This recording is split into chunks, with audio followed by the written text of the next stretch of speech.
Listen guys, today I'm breaking down something you've been waiting for. The official snowfall forecast for winter 2025 into 2026. And let me tell you right now, this season is shaping up to be anything but ordinary. We're talking about the possibility of snowstorms stacking up across huge parts of the country. Areas that normally skate by without much, maybe seeing a surprise or two. And of course, those snow-heavy regions where the totals could get downright ridiculous. Now, before we dive into all the layers of this snowfall map, I want you to do me a favor. Drop your location in the comments. Hit that like button and make sure you subscribe with the bell on. Because here's the deal. I'll be going into those comments and giving you a custom forecast for your exact area. That way, you're not just watching a national breakdown, you're walking away with your own personal winter outlook. And hey, if you missed it, I just uploaded the second update to our big winter forecast a couple of days ago. Full deep dive on temps, precipitation, and overall storm chances. If you want the full picture, that's up in the top corner of your screen. Alright, let's start painting this snowfall map together. And trust me, by the end of this, you're going to know exactly where you stand when it comes to snow. We'll go layer by layer building this out. We'll start simple, the no snow crowd. These are the places where, year after year, snow is either non-existent or so rare you can practically treat it like a UFO sighting. South Florida, southwestern California, deep southern Texas. We're talking maybe once-in-a-century type stuff. Some of you in those peach-colored zones might luck into a dusting every 2 or 3 years, but for most of you, snow is nothing more than a rumor. But watch as we add in the next layer, 3 inches or less, the trace to light snow crowd. These are spots where you'll usually get a dusting here and there, maybe a couple of inches at best, depending on the year. Think about those border regions near the no-snow zone, where it's a little more possible but still not a yearly thing. Now, things get interesting when we move into the 3 to 6 inch average. These are the folks that, winter after winter, can at least count on a light blanket of snow. Nothing major, but enough to get that winter feel. Enough to keep the shovel in the garage handy just in case. But then we climb into 6 to 12, and you can feel it. We're in real snow country now. Once you're talking a foot a year, that's a whole different game. And as we add the 12 to 24 inch layer, you'll notice this starts covering a huge swath of the country.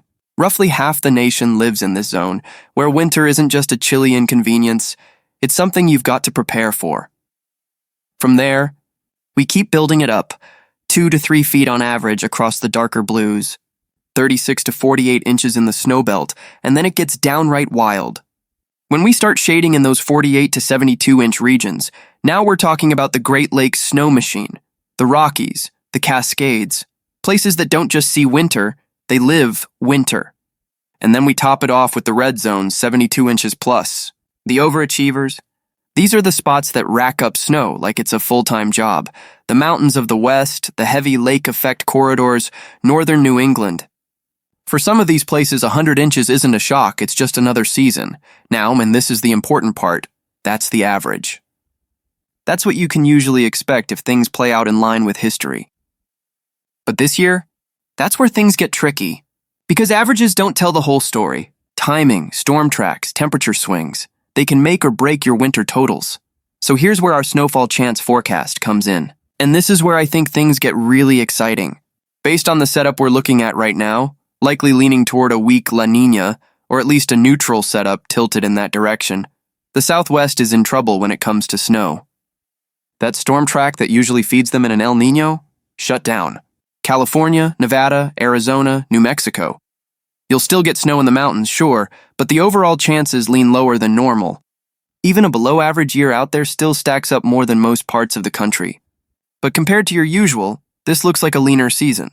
Meanwhile, the big winners this year look to be the Northwest, the Northern Plains, the Great Lakes, and honestly, much of the central and eastern U.S. cold air looks locked in for those regions, and that alone tilts the odds. Remember, warm winters usually mean less snow. Cold winters?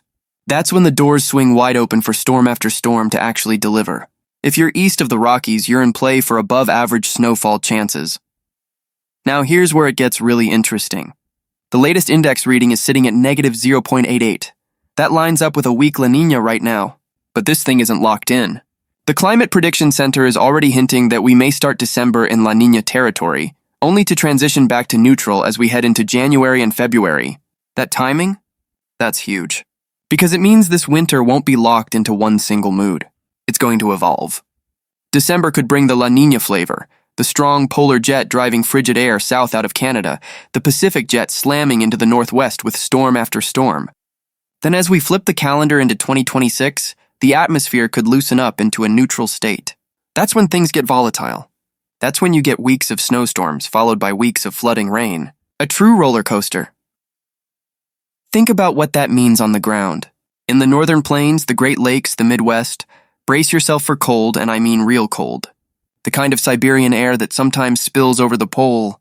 In the Pacific Northwest, the storm doors could open wide with heavy mountain snow and atmospheric rivers. Meanwhile, the South? A different story.